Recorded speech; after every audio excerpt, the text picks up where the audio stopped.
Hello students, তোমরা যারা জাহাঙ্গীরনগরের জন্য প্রিপারেশন নিচ্ছ, তোমাদের প্রথম পরীক্ষাটা হচ্ছে জাহাঙ্গীরনগরে তোমার হচ্ছে ডি ইউনিটে সায়েন্স ফ্যাকাল্টির জন্য।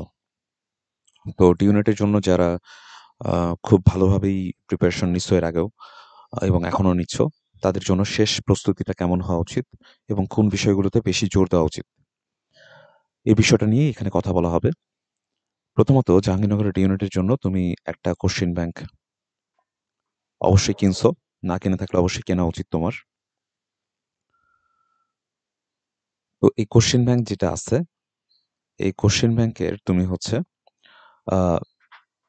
ফার্স্ট টু লাস্ট কোশ্চেনগুলোকে ভালোভাবে পড়বা এবং এমন কোশ্চেন ব্যাংক সিলেক্ট করবা যেটা তোমার হচ্ছে কোশ্চেনের শেষে অ্যানালাইসিসটা তোমার হচ্ছে একটু লিখে দেওয়া আছে। ধরো একটা প্রশ্ন দেয়া আছে, তার যে উত্তরটা, তো সেই উত্তরের সাপেক্ষে তোমার নিচে একটা তথ্য দেয়া আছে।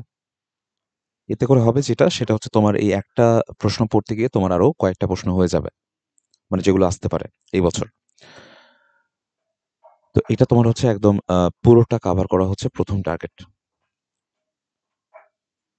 দ্বিতীয়ত, তোমার যদি এটা হয়ে যায়, কোশ্চেন ব্যাংকটা খুব ক্লিয়ারলি হয়েছে, তুমি তখন যেটা করবা, যেহেতু তোমাদের মেইন জিনিস হচ্ছে বায়োলজি এবং কেমিস্ট্রি, বায়োলজির জন্য মেইন বই তোমার যেটা দাগানো আছে, প্লাস তোমার হচ্ছে যেটা তুমি পড়ছো আর কি, সেটা যে কোনো তোমার হচ্ছে রাইটারের হইতে পারে, সেটাকে তুমি একবার রিভাইজ করবা 2 পেপারই।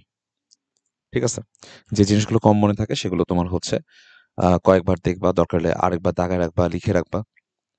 কেমিস্ট্রির জন্য তোমার থিওরিটিক্যাল যে পার্টটা, তো ওগুলো তোমার হচ্ছে ওই বইয়ে যেগুলো দাগানো পার্ট, সেগুলো দেখলেই চলবে।